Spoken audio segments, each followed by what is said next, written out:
My name is Aisha Khan. I am 57 years old, and 3 days after they lowered my husband Rashid into the earth, the phone rang and changed everything I thought I knew about family. The house still smelled of the rose petals and sandalwood from the funeral prayers. My black dupatta was draped over the chair where Rashid used to sit every evening, reading his newspaper with that little smile. I had not slept properly since the heart attack took him. The boys, Ali in Dubai and Omar in London, had flown in, held the janaza, and left again, promising to call. I was alone with the silence and the bills when the call came.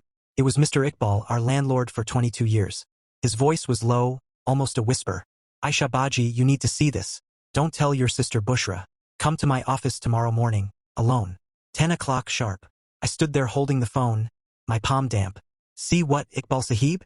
I asked, but he only said, just come.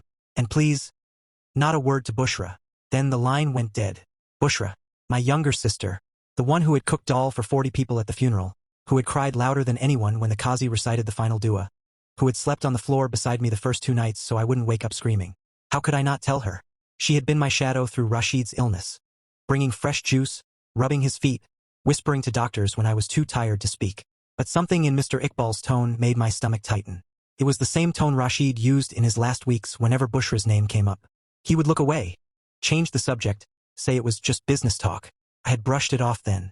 Grief does strange things to the mind.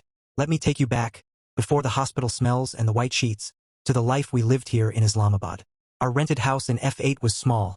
2 bedrooms. A tiny courtyard where I grew jasmine. Every morning the same rhythm. Rashid would wake at 6, make chai with extra ginger the way I like it, and call out, Aisha, the newspaper is here. I would come downstairs in my faded blue shalwar kameez, hair still loose, and we would sit on the charpoy reading headlines together. The boys had left years ago, but the house never felt empty. Rashid's laugh filled every corner. Bushra lived just 2 streets away in her own little flat. Divorced for 10 years, raising her daughter alone. She would drop in unannounced, smelling of rosewater and the bakery she ran. Baji, I brought fresh Nimco, she'd say, hugging me tight. Rashid always smiled when she came. Family is the real wealth, he would tell me. I believed him. I believed her. But in the last 6 months, small things started to feel off. Rashid grew quiet when Bushra visited. Once I walked into the courtyard and heard their voices. Low, sharp. Bushra saying, it's for the best, Bai. She doesn't need to know. Rashid answering, not yet. When I stepped out, they both froze, smiles snapping into place like masks. Just old business, Aisha, Rashid said, kissing my forehead the way he always did. I let it go. Husbands and sisters-in-law sometimes talk about money. I told myself it was nothing. Now, standing in my empty kitchen with Mr. Iqbal's words echoing, that nothing felt like a crack spreading across glass. The next morning, I took a rickshaw to his office behind the market. My hands trembled on my purse. I had not slept. I had not told Bushra. Mr. Iqbal's office was behind the vegetable market. A narrow room with peeling green paint and a ceiling fan that clicked like it was counting seconds. He was waiting behind a chipped wooden desk, papers stacked high, a single cup of cold chai beside his elbow. When I walked in, he stood up quickly, too quickly, and closed the door behind me without a word. Baji, sit, he said, voice softer than I'd ever heard it. He didn't offer tea. That was when I knew it was bad. He slid a thin brown envelope across the desk. No name on it, just our house number written in blue ballpoint. Inside were photocopies, lease agreement pages, bank transfer receipts, signatures. My eyes scanned, then stopped. Rashid's signature, clear as day, dated 6 months ago, and below it Bushra's. She had signed as co-tenant. Then another document, a power of attorney Rashid had given her. It gave her authority to handle all property matters on his behalf, including renewal and sale negotiations. I looked up. My throat felt full of cotton. Iqbal Sahib. What is this? He rubbed his forehead, eyes tired. Baji, your husband came to me last year, said the rent was getting hard. Medical bills piling up. He wanted to buy the house outright, small installments. I agreed. But then he changed his mind. Said he wanted to transfer the lease to Bushra Baji instead. Said she would pay the full amount in one go. Cash. My ears rang. Cash. He nodded slowly. She brought it 2 months ago. 80 lakhs. I gave her the new lease papers. In her name only. Rashid signed everything. He told me it was to protect you. That if anything happened to him, you wouldn't have to worry about rent. Bushra would look after you. Protect me. The words tasted like metal. I remembered the nights Rashid coughed until dawn. How Bushra would sit with him, holding his hand, whispering. I remembered her telling me, don't worry, Baji. Everything is arranged. I had thought she meant prayers doctors do. Not this. I clutched the papers so hard the edges tore. He never told me. I know, Mr. Iqbal said quietly. That's why I called you. I thought, you should know before she does anything else. The house is legally hers now. If she wants, she can ask you to leave, or raise the rent, or sell. My chest hurt like someone had pressed a hot iron there. I thought of the jasmine in the courtyard, the charpoy where Rashid and I sat every morning, the dent in the wall from when Ali was small and threw a cricket ball. My home, our home, and Bushra, my little sister, the one I taught how to braid her hair, the one who cried in my lap when her husband left, had taken it. I didn't cry, not then.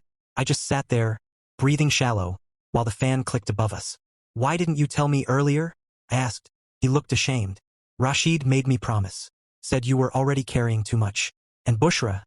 She came every week after that, checking papers, asking about registry. She said it was for your security. I believed her. Until the funeral. I saw how she looked at the house, like she was measuring curtains. I stood up slowly. My knees felt loose. Thank you, Iqbal Sahib. Baji, what will you do? I didn't answer. I folded the papers, put them in my purse, and walked out into the market noise. Rickshaws honking, vendors calling. The smell of fresh coriander and diesel. Everything the same. Nothing the same. I didn't go straight home. I walked to the small park near the masjid where Rashid and I used to sit on Sundays. The bench was still there, chipped green paint, the armrest worn smooth from years of our hands resting side by side. I sat down and stared at the children playing on the grass. One little girl ran to her mother, arms wide. The mother scooped her up, laughing. I thought about confronting Bushra right then, walking to her flat, throwing the papers on her table, asking why. But something stopped me. Maybe it was the way Rashid had looked at me in his last days. Eyes soft, saying, everything will be okay, Aisha. Maybe he thought he was protecting me from worry.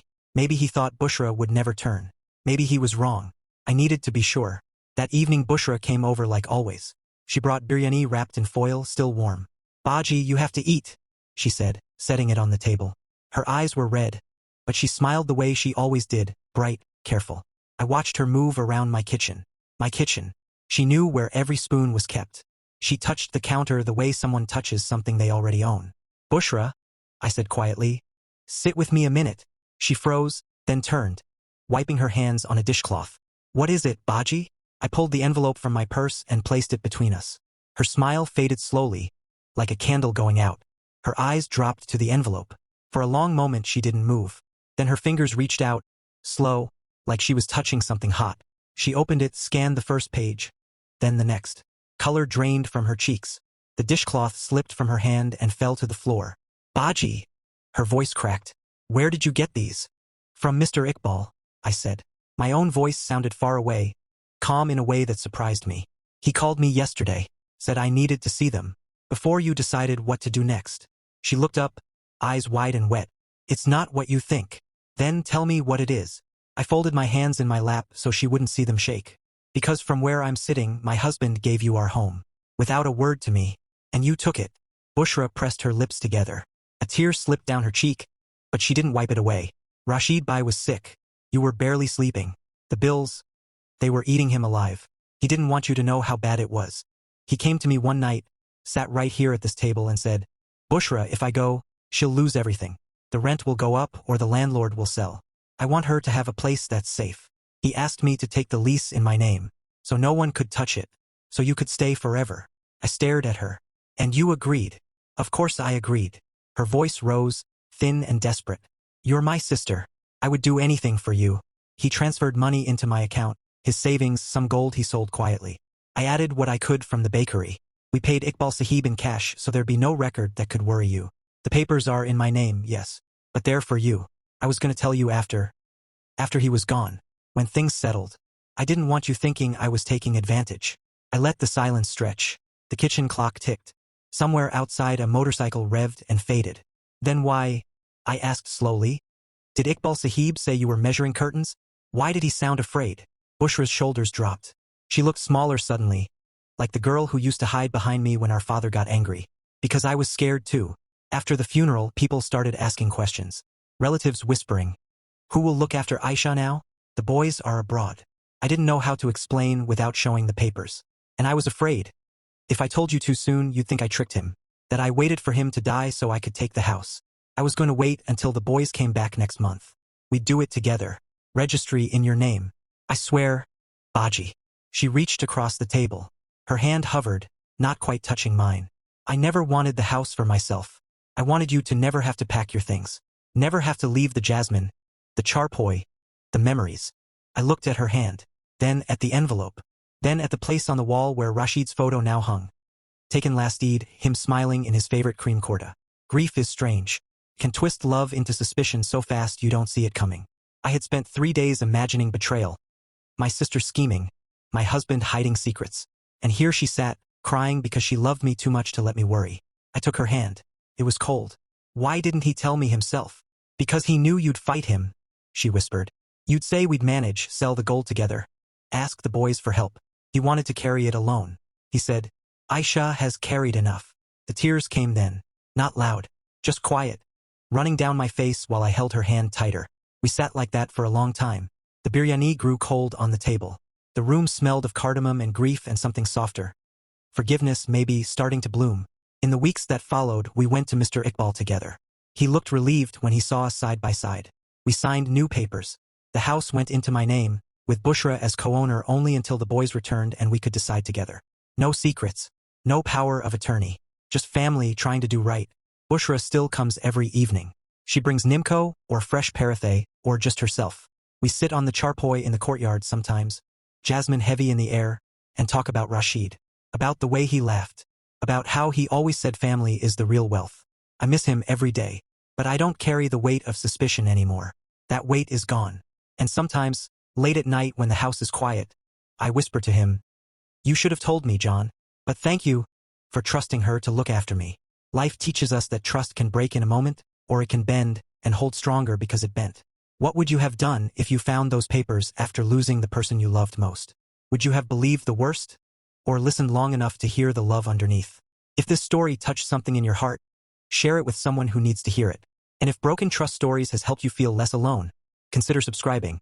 We tell these real, raw stories so no one has to carry their pain in silence. Thank you for listening. The end.